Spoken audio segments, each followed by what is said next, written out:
Amy, let me tell you about a magical place that is so exactly designed to be enclosed space, year-round fun for the whole family that I bet you already know what I'm going to say before I even say the name. Let's say it together on 3. 1, 2, 3. Great Wolf Lodge. You got it, Amy. My kids loved Great Wolf Lodge when we went. You probably already know that it has a huge indoor water park with a wave pool, lazy river, a bunch of massive water slides. But then your pack can hit the other attractions because wait, there's more. Great Wolf Lodge has adventure-packed attractions like Magi Quest, a live-action game kids can play throughout the lodge, plus the Northern Lights Arcade. Spent some quality time there, so your kid who loves the lazy river and your kid who loves fantasy games will both have a great time. Great Wolf Lodge also offers great dining options and complimentary daily events like nightly dance parties, all under one roof. Unpack the car once and you're settled in to have fun. And with 22 lodges across the country, you're always a short drive away from adventure. We've both had such great times at Great Wolf Lodge, so bring your pack together at a lodge near you. Learn more at greatwolf.com and strengthen the pack. Hello, everyone, and welcome to Fresh Take from What Fresh Hell, Laughing in the Face of Motherhood. This is Margaret. And this is Amy, and today we are talking to Dr. Janice Johnson Dias. She's a professor of sociology at John Jay College. She is the co-founder and president of the public health and social action organization Grassroots Community Foundation and its Super Camp for Girls. Her collaborative work on Black girls' mental, sexual, and physical health issues earned her a special congressional recognition.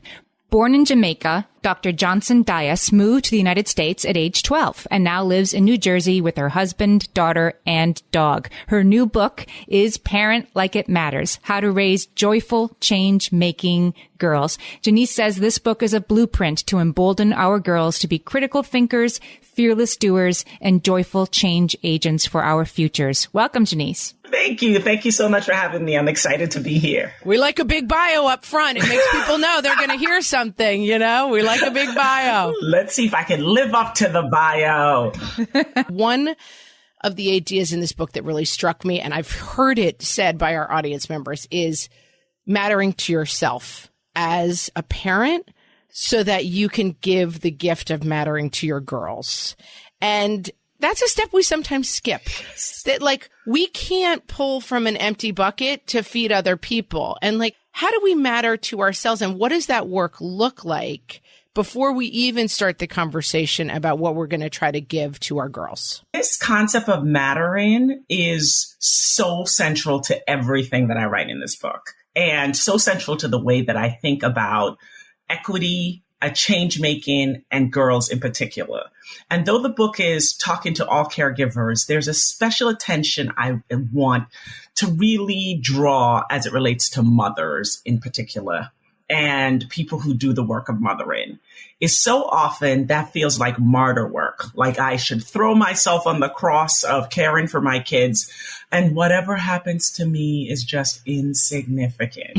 Right. And then we see the process gets replicated when the children start to date, when they start to have their own families later in life. And then we're like, I don't know why she won't do this. Why won't she pay attention to herself? Mm-hmm. And all she had was the model and the models of women in her life. And so I push in this book to say that you must first matter to yourself, not in the like simply put on your mask before you put the mask onto children, but like fundamentally matter to yourself. Mm-hmm.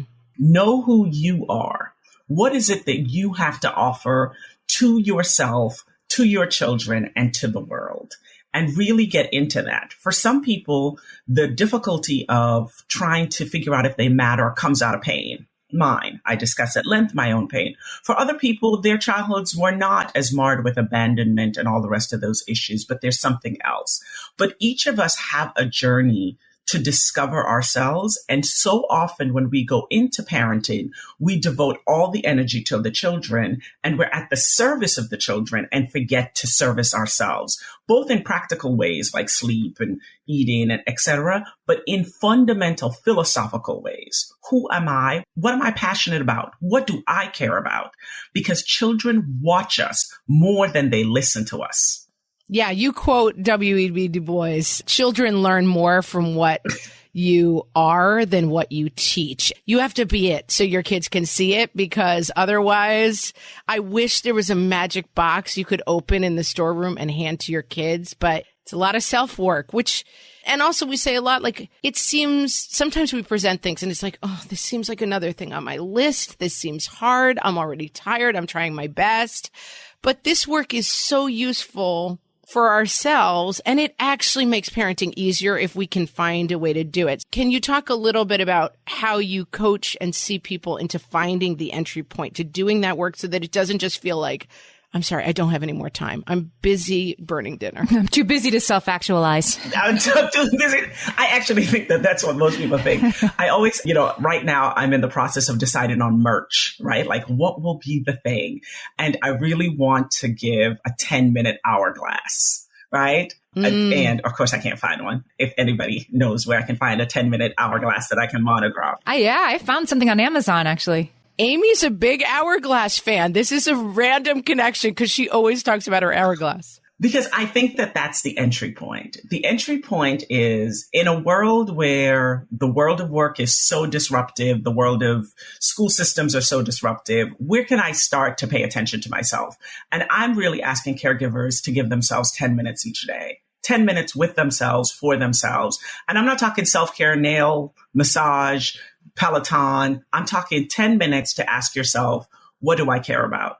What is actually the thing that makes me feel really excited? And I think that that question goes lost all the time. In the book, I detail my relationship with a woman named Lisa, right? And it's just like this idea of like, what makes you feel excited and passionate?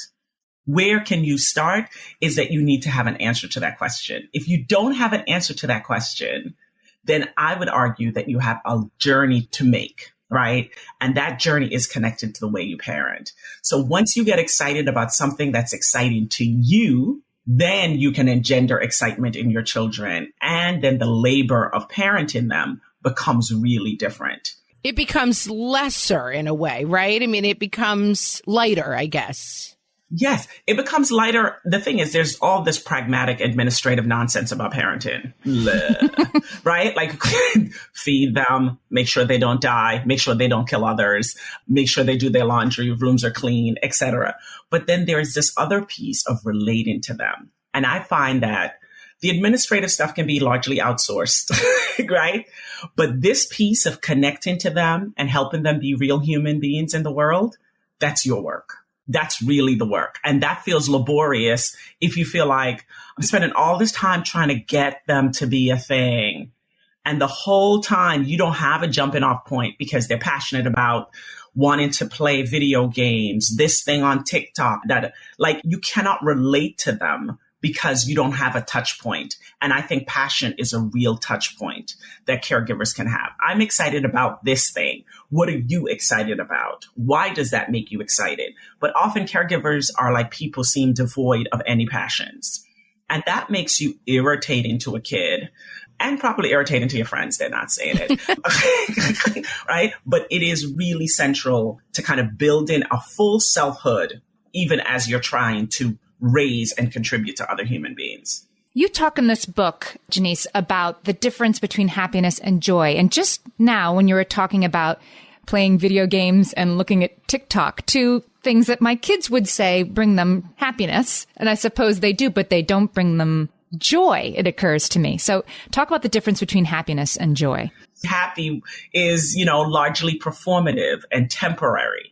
It is for others. Happiness is so that people see your smile, right? And that you do all of those things to make people feel comfortable with who you are.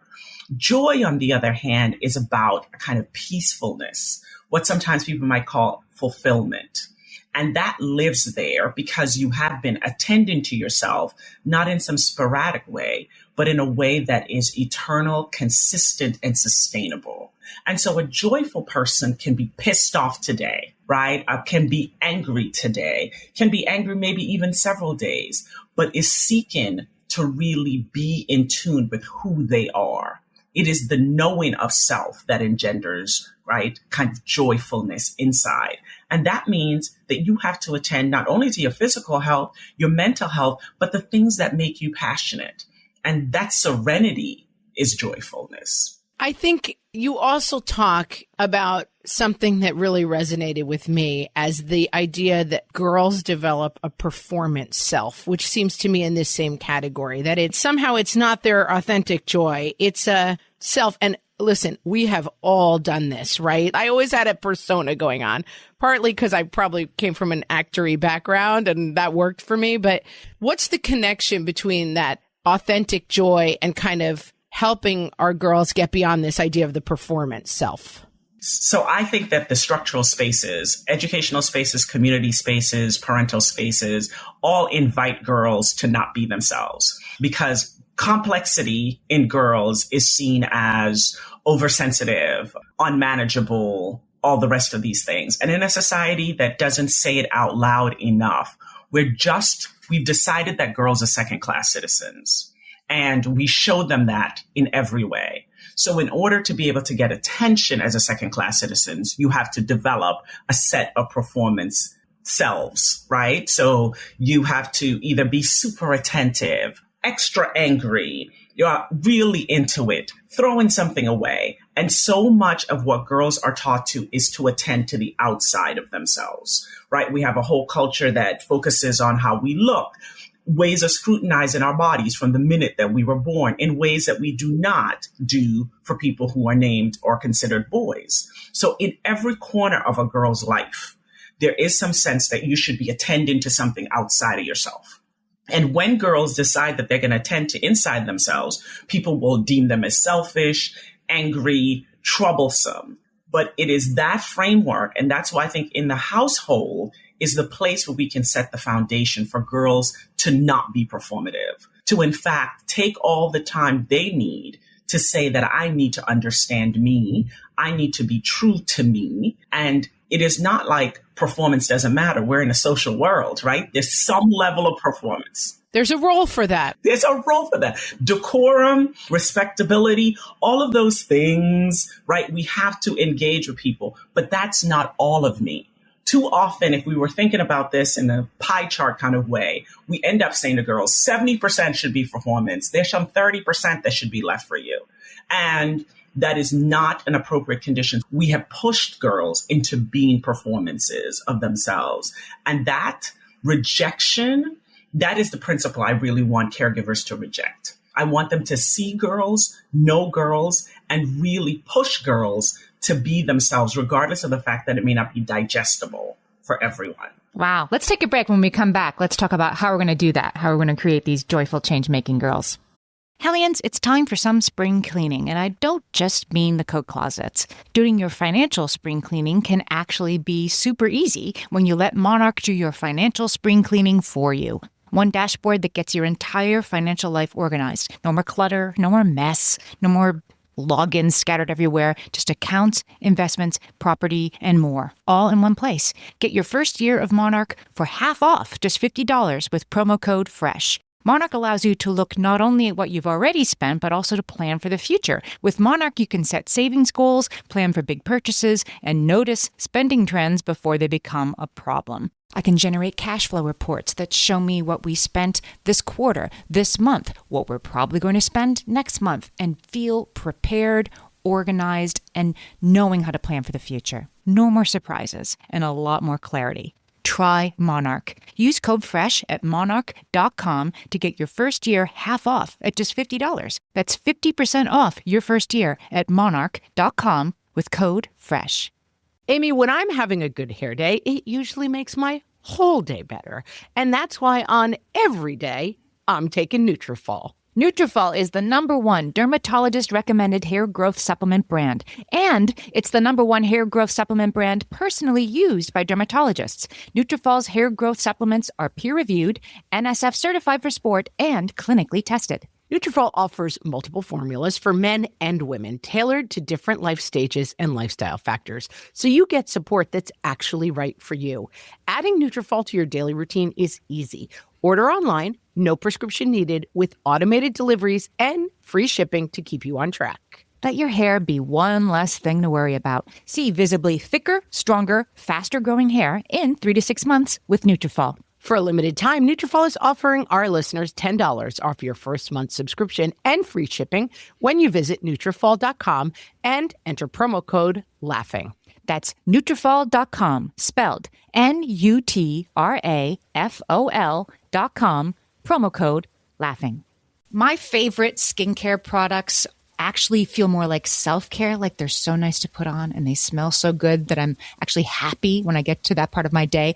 And I swear that is how I feel about Osea's anti-aging body balm. Amy, you are usually the lotions and potions queen on this podcast, but I have to say, hard agree. Osea's anti-aging body balm is a liquid silk body balm that combines the lasting hydration of a lotion with the firming power of a serum, leaving skin smoother and firmer. This body balm is clinically tested and designed to deliver visible results you can see and feel. So we've gotten to use this product for a couple of months now, and I swear I have really noticed firmer and smoother skin, like on the back of my hands. It's like getting a mini spa treatment from head to toe. Get a spring-worthy glow with clean, clinically tested skincare from Osea. And right now, we have a special discount just for our listeners. Get 10% off your first order site-wide with code FRESH at OseaMalibu.com. That's 10% off your first order with code FRESH at OSEAMalibu.com. So, Janice, in your book, you talk a lot about volunteering, that's an important part of creating a life that's filled with joy for our girls, really for any of us. Can you talk about that? Yes. So this concept of volunteering, I've been having a lot of conversations over the past couple of days because I had a mom who was like, well, I give stuff and my kids don't want to come with me. And, it's just like, I don't understand how they're going to be kids who care about the world. I seem to be the only one that cares about the world. And I was like, but you make it look horrible. You make caring about the world not a thing. Right. So you have marched to your children's room and you're like, get all the things that you're not using. We're giving those away, right? It's 6 a.m. in the morning. We're going to pick up trash on the side of the road, right? Thanksgiving morning. I don't care that you want to watch this football game. We're going to the soup kitchen. So much about volunteering is this demanding, unfun experience. And that is not what I think we should be doing. We should be thinking about volunteering, especially those of us who are not economically depressed, as a part and practice of our lives. What do I have to give to those who need? What are my excesses? And that excesses also includes our talents. So much of volunteering is material.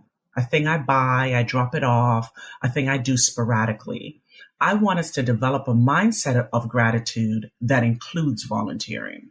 So when we give to those who are in need, right, it is so much more rewarding to us than it is to the person we are giving, because often we're filling a temporary need, right? It is emergency care, most volunteering is, right? But this feeling of having contributed is actually quite everlasting in a way that pair of socks, that meal at that soup kitchen is not. And we don't often think about how much we get from volunteering.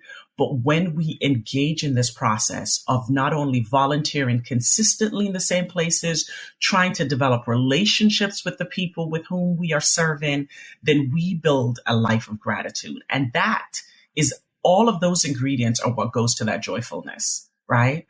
I love piano. I taught a kid how to play the piano, or I taught a senior how to play the piano. And you're giving more than just material things. You're connecting with people. You're engaging with people. And then you feel something else inside, something else.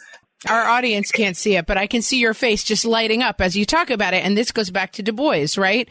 They see that you are taking tremendous joy from this process.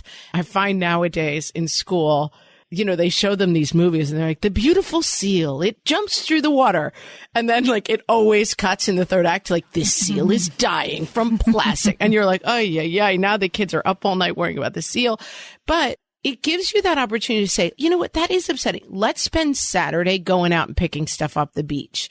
Or as they interact with the world and they see inequities and they see, you know, a person holding a sign at a intersection who's looking for food, it offers this commentary that like, we can't fix everybody's problem, but we can be part of the solution in a way that in our small way. And that helps kids find that confidence of like, I don't have to look at problems and be like, I have to sit up all night worrying about the seals. I can take some small step. I think that is just a perfect, and you use the word offer.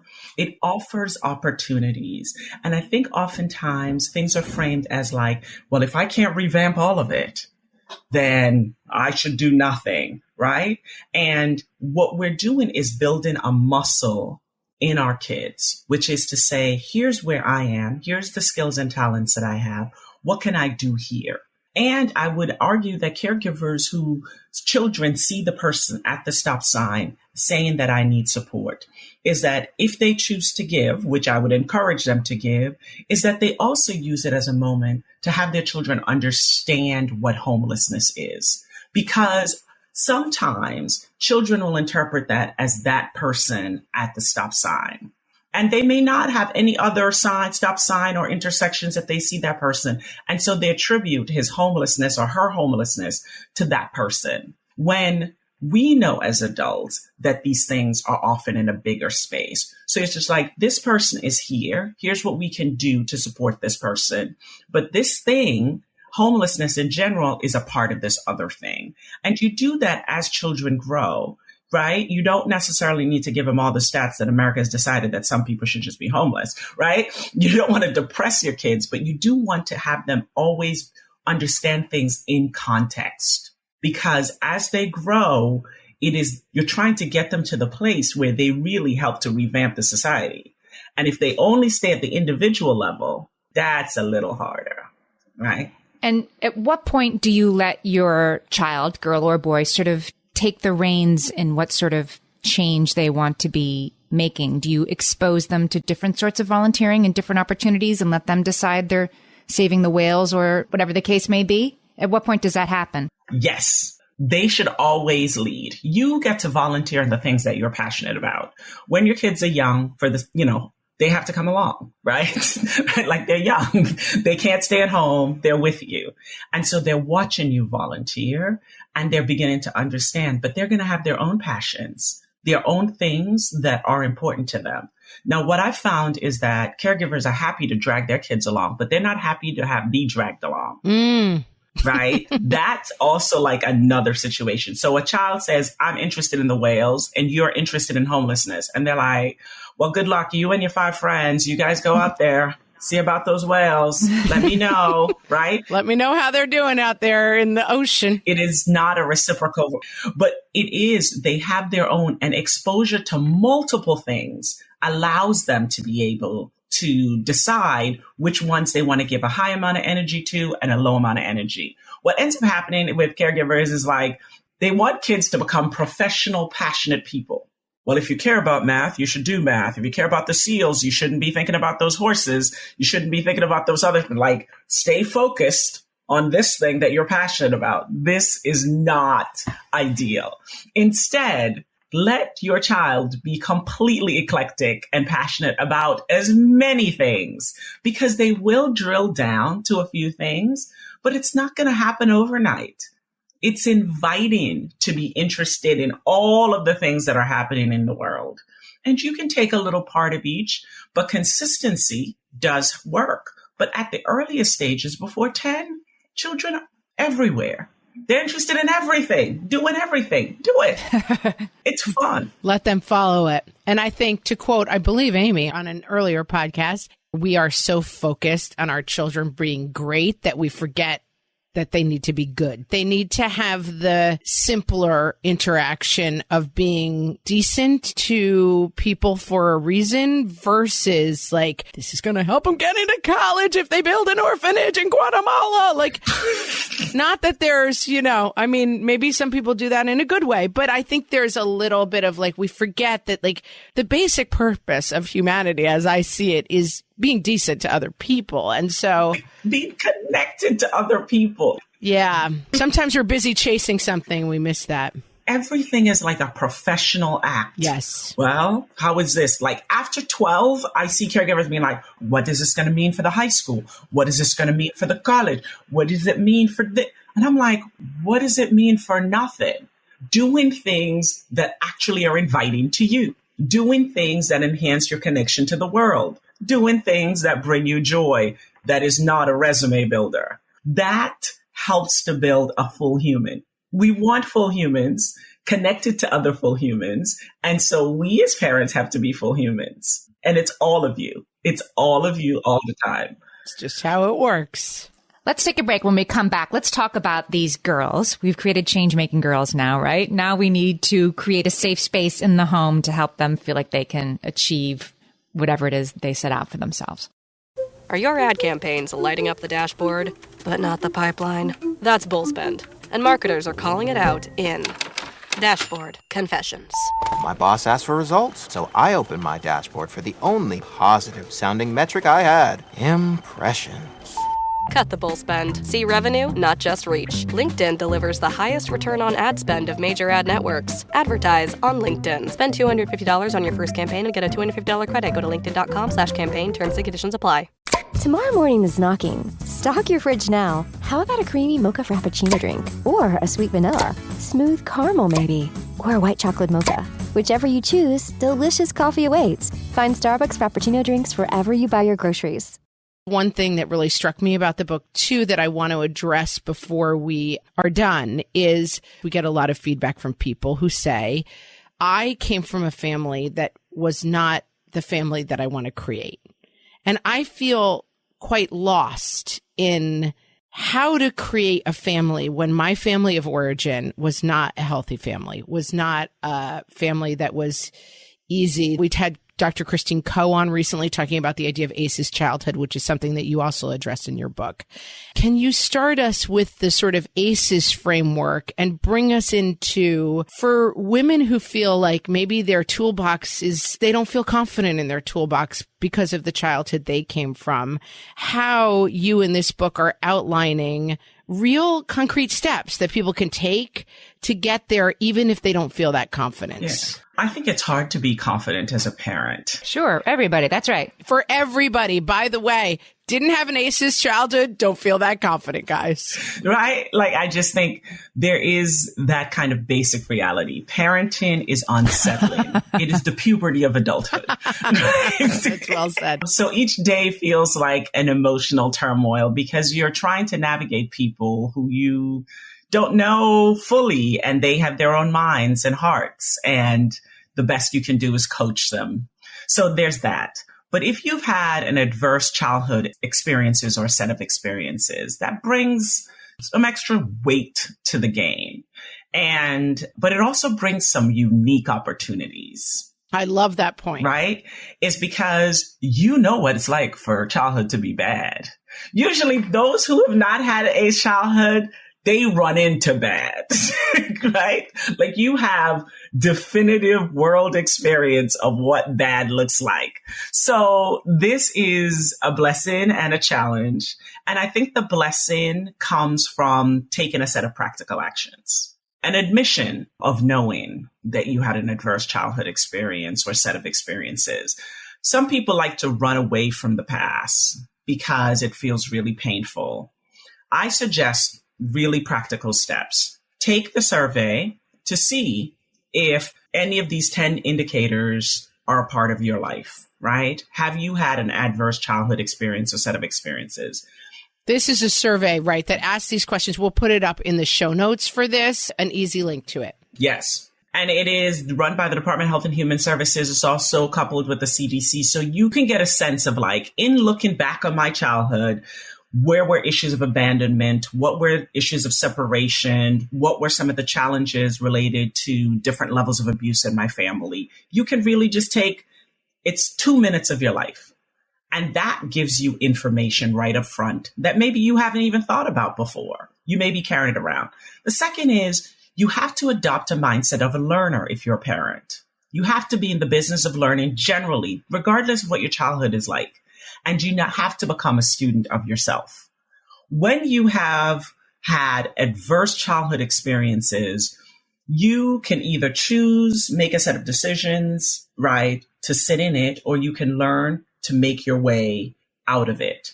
And for me, this is where imagination and therapeutic support is central. You must imagine the family you want in order to create the family you want. And then you have to be willing to do the work to make that possible. And I come back. The work is often your work, right? For me, it's therapy and friends. The good people out there with their wonderful degrees tell me how I can be a better parent to myself so that I can give to my child and I can give to all the children in my care. And so I really encourage people to, one, first take a stock, know where you are. Two, make a decision about how you're going to approach it. Three, imagine a new possibility than the one you have had. Because these things are really central. You can create. My family that I have is not the family I grew up with. And they are a product, much like I am, a product of my imagination, my willingness to work hard, and the supportive services that I've had to help me get to where I want to be. So, Dr. Johnson-Dias, you have a change-making daughter of your own. Tell us a little bit about Marley, the things that she's done, and how she came to find that passion. Yeah. So, Marley's actually the reason I've written the book, because one of the consequences of having a joyful change-making girl is that you cannot just sit around and say you're not going to write a book. Right. So my daughter is the founder of the 1000 Black Girl Books campaign. And that campaign came out of one of the exercises that I have in the book, which is, you only have 10 minutes. Use the 10 minutes to connect to your child. So after school, in the fall, we enjoy having breakfast for dinner. I love breakfast so much. So good. It's so good. And we're in New Jersey. So we're in the diner capital of the world. So good. So we go to diners. And they have breakfast every hour on the hour. So I asked her to reflect on. So when October comes about, I'm always trying to think about what do I want to accomplish in the new year.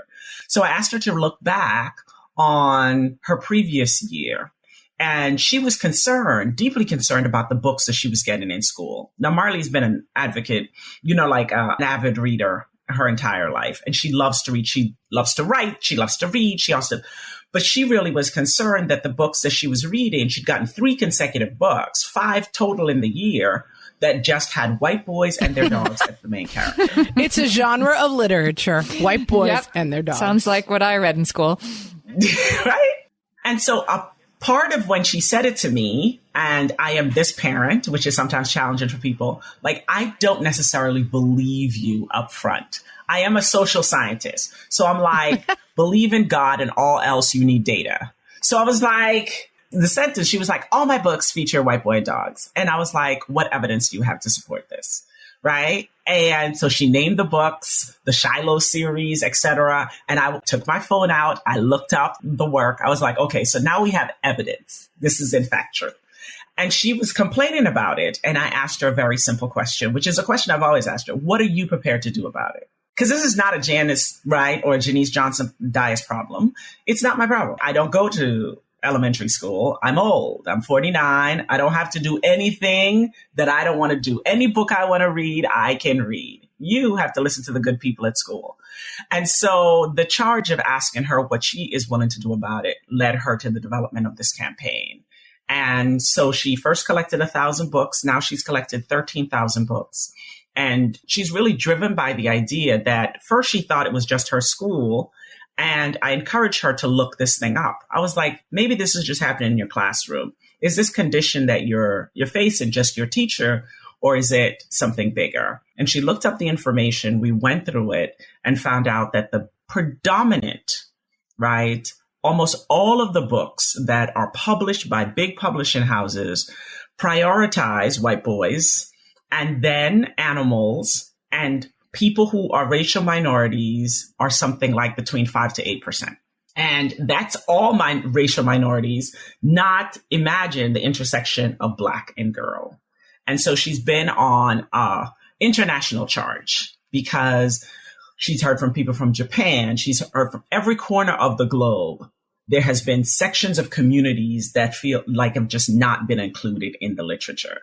And so while she is advancing her case for Black girls, she really wants to open the space that the entire field of children's literature just becomes increasingly more diverse. Animals should not be before in this respect. And just for our listeners who may not know Marley, this started when she was how old? She was 10. Yeah, I mean, I think people might be picturing like a 25-year-old. This was a child, young child. It's remarkable. So she's a young child. And now she is the 2021 ambassador for Read Across America. So the books, in trying to get educators and caregivers to look at their libraries at home, do you have a diverse set of characters? Because she had, within our household, she had books with Black kids. One of her favorite books was about a white boy and his fish, right? So it was like Croc on the Rock, right? So she has been exposed to a wide variety of books, and she started to see patterns. And that's what I'm encouraging caregivers to do. It's like, I had no idea that this thing was going to happen, but you're in the real world, engage with the world, engage with your peers, engage with your teachers, be awake to your life. And she saw me having run the foundation, everybody having to come on every volunteer thing, awake to my life, right? I'm awake to my life through the lens that I have as an adult, as an educator. She has to be awake to her life. That the lens that she had was her classroom. And I always want to contextualize this for people. This is not a podcast that is telling you it is your job to somehow figure out the passion in your child that will make them an internationally renowned superstar of any cause. Ambassador. Because we love that happened and that Marley is doing amazing things. But like, it's okay for this to be small. It's okay for your kid to say, I'm worried about whales, and for you guys to just lean in as a family and research it and spend Saturday mornings cleaning up the beach. Like, this is as empowering for everybody if you do it in small ways, that you don't, this is a confluence of events that happen for you and your daughter in a very specific way, but the lesson is useful to every person. Lean in. Amy always says this, right? Lean in on, like, if they have an idea of like, let's do something fun for dinner, try to lean in, try to hear as many as you can and say yes. And this is a similar thing. Try to lean in on like what they might want to do to feel more empowered and make some positive change. Thank you for saying that, because, you know, when she started the campaign, everyone was like, really though? Like, child, really, you're collecting books? There was literally for 2 flat weeks in our real life, people are just like, I hear Marley's really interested in collecting some books. And they were like, Janice, what's the deal? I was like, she's interested in it. It's not my thing, right? Like, this is not a Janice thing. She wants some books. My job as her mom is to help the child get some books, right? Like, so she was on her own journey. And then when, she set this goal and she didn't reach it, she was just like, oh my God, nobody cares about this. And it was just little by little. And nobody knows what children's interests will be. But it was the idea that my job, she was excited about it, was to support her. Whatever that is, if I can lend my support, then I will. Right now, she's excited about coding or something and knitting. I have tried knitting. I am not good. I cannot get as passionate. Yeah, not a knitter myself. But I do go to Michael's. I will pay for the stuff. I can do that. I can do my part. The yarn or whatever it is, the needles. My part is to be excited, and I will wear anything she makes to me. Right. And that knitting may not become internationally recognized. That might just be a hobby. It could just be a hobby, but she loves knitting. So we're all in. We're all in on the knitting, right? I love it. And that's what matters. We've been talking to Dr. Janice Johnson-Dias. Her new book is Parent Like It Matters, How to Raise Joyful, Change-Making Girls. Janice, tell us where we can find you on the internet, and Marley too. Okay, so I can be found. I will have a website, and it will be thedrjanice.com. I'm on Instagram at Dr. Janice Johnson. That's easy. Instagram is fun and painless. My work with Grassroots is at grassrootscommunityfoundation.org. Marley can be found at marleydias.com, or I am Marley Dias on Instagram, Twitter, and everywhere else. I'll put all those links in the show notes because it's well worth your time to explore all of it. I really enjoyed this conversation. Thanks so much for talking to us. I am so excited. And just thank you for getting it. I mean, just for getting the idea that it's us and these are our children, but the us in parenting really matters. And that connection, like we want people to be excited about our own passions. So we have to be people who people want to be excited. We just have to be who we want our children to be. And being that way makes life better. So it's not even a hard job. Win-win. It's not. I mean, except to actually become. Well, yeah, I mean, that part's hard, but we're not going to focus on. We're trying to focus on the positive, okay? So great talking to you. Thanks so much. Thank you so much for checking out the book. I appreciate it.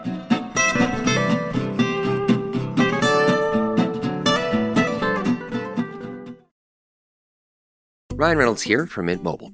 I don't know if you knew this, but anyone can get the same premium wireless for $15 a month plan that I've been enjoying. It's not just for celebrities. So do like I did and have one of your assistants switch you to Mint Mobile today.